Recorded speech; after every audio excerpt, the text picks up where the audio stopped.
We have a literary critic from Yale University, famous Harold Bloom. He says that the book of Revelation is a book without wisdom, goodness, kindness, or affection of any kind. Then we have Carl Jung. He says that book of Revelation is a veritable orgy of hatred, wrath, vindicativeness, and blind destructive fury.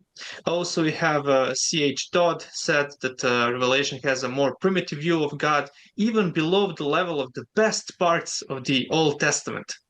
And Friedrich Nietzsche also said something similar, that Revelation is to bring a message of revenge. And the last one that I want to quote is Martin Luther. He is a Protestant, but he says also that this book is a book without Christ.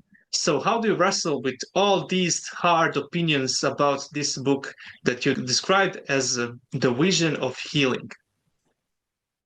Yeah, so all of those sources that you quoted, I have used them in my writing, in my dissertation maybe also, and in my commentary.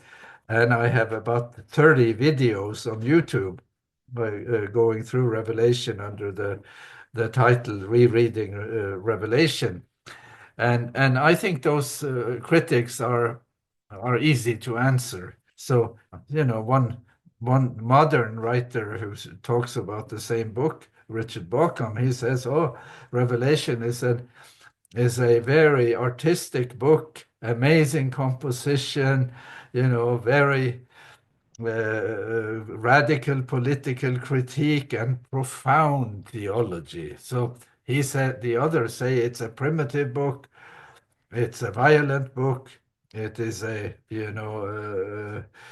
it's one of them, I think it's maybe Nietzsche, or yes, Nietzsche. He says that he's scarcely literate.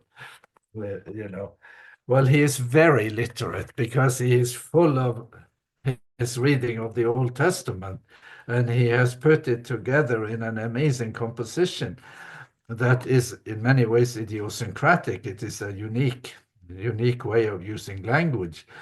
But the main reason these people are making is that they attribute to God what Revelation ascribes to Satan.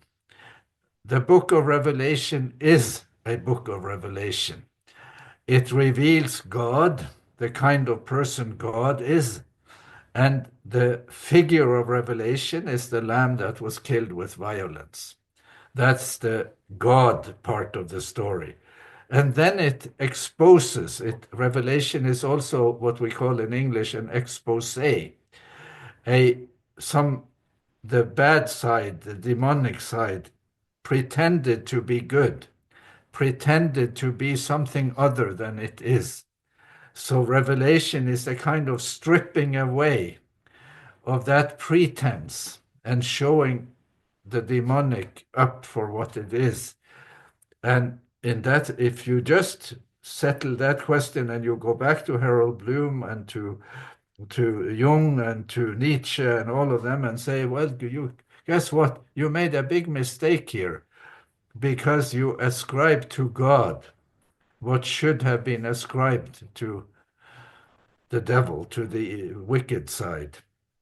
And you made God a perpetrator of violence, even though he is in the figure of Jesus, a victim of violence. So that has been very damaging to Revelation's reputation, those issues, including Luther, including C.H. Dodd and Luther.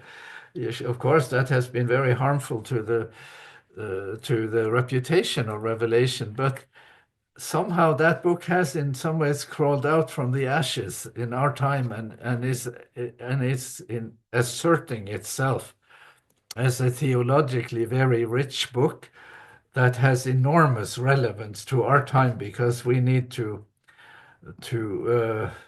we need more robust resources with which to illuminate the reality of evil. There is evil in the world. And the evil that our world witnessed in the 20th century exceeded anything that we have seen in previous centuries. And so how do we account for it? And I think the book of Revelation for that topic is enormously valuable. Amazing. Thank you so much, Dr. Tonstad.